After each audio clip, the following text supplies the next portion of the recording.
ang nilalagay ko lagi sa aking wallet upang hindi ako maubusan lagi ng pera or talagang sunod-sunod ang laman or sunod-sunod ang blessings na darating sa akin.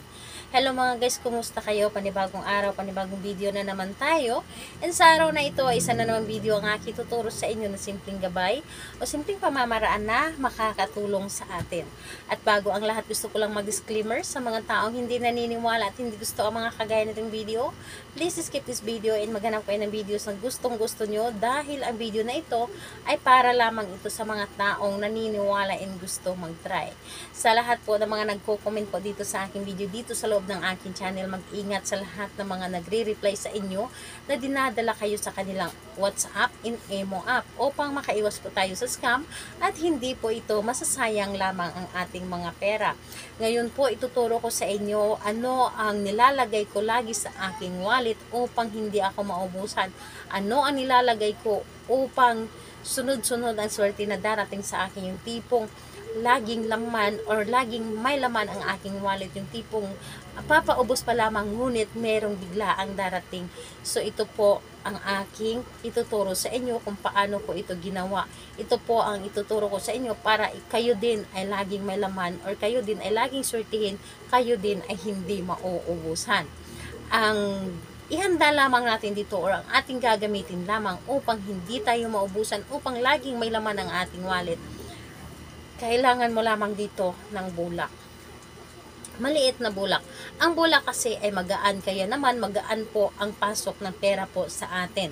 Magaan, sobrang gaan ang pagpasok ng pera sa atin, sobrang gaan ang pasok ng swerte sa atin. Kaya naman kailangan natin ng bulak doon or kailangan natin ng bulak sa loob ng ating wallet. And syempre, hindi lamang bulak, kailangan din natin dito ng isang coin. Sa coin po, kahit anong klaseng coin and kahit anong klase or anong currency ng coin, pwede. Basta ito ay coin po. Pwedeng silver, pwedeng gold, basta po coin. And syempre, kailangan din natin itong hugasan ang ating coin. Ibabad po natin ito sa suka or sa tubig na may asin para matanggal po ang mga negative vibes, dahil sa coin po or ang pera, marami ang humahawak or kahit sino ang humawak nito, kaya naman hindi natin alam kung ang humawak nito ay maraming negative po sa kanyang katawan, kaya naman naipasa dito sa coin. And ayun, dapat ay hugasan muna natin ito or ibabad mo na ng 3 minuto. Ngayon po, kapag nahugasan mo na ito, kunin mo ito at patuyuin. Ngayon, kailangan natin itong gamitin sa pagre-ritual.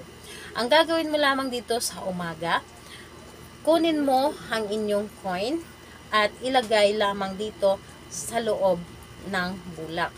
Ilagay lamang dito sa loob ng bulak ang coin. Ayan po, nandito sa loob ng bulak ang coin at hawakan mo lamang ito. Humarap ka sa may sinag ng silangan. Humarap ka, hilingin mo dito lahat-lahat na ito ay magbibigay swerte sa inyo. Ito ay magbibigay liwanag sa inyong masalimuot na sitwasyon ngayon, na sobrang baon na baon kayo sa utang, sobrang ang dami ninyong babayarin, yung tipong kakasahod mo pa lamang, ngunit habang hanggang hawa ka lamang at kinabukasan ay wala na. Kaya naman hilingin mo dito ang inyong kasaganaan, hilingin niyo dito ang pag-aangat ng inyong pamumuhay, lalong-lalo na sa inyong negosyo, sa inyong trabaho, lahat na ng gusto niyo sabihin niyo dito. At hilingin ninyo dapat po ay taimtim at ang mula sa inyong puso ang inyong mga sinasabi para mas mabilis itong ibigay ng universe at para mas mabilis ang swerte na darating sa atin. So, ang gagawin ninyo pagkatapos mo humiling, kumuha ka ng isang supot na paglalagyan at ilagay mo lamang ito at kunin ninyo ang inyong wallet at ilagay doon sa inyong wallet. Paglagay ninyo ito sa wallet, sabay sabi, susurtihin na ako at hindi ito mauubusan ng laman ang wallet ko. Sabihin po ninyo ito. So, ayun, hayaan nyo lamang ito doon at huwag nyo na itong kunin sa loob ng inyong wallet. And kailan ito pwedeng gawin? Gawin ito sa Gawin ito sa araw ng Tuesday and Friday sa umaga po. Umaga po dapat natin itong gawin para po tagumpay. So, ayun, Tuesday and Friday lamang ang paggawa nito at gawin ito na nagmula sa inyong puso dapat at taimtim. Sa lahat po ng mga gustong magpa-shoutout, mag-comment lamang sa baba para ma-shoutout ko kayo sa next video. And sa lahat po ng may mga katanungan, mag-comment lang din po sa baba para ma-replyan ko din po kayo. Salamat po sa inyo. Bye-bye everyone. God bless us all.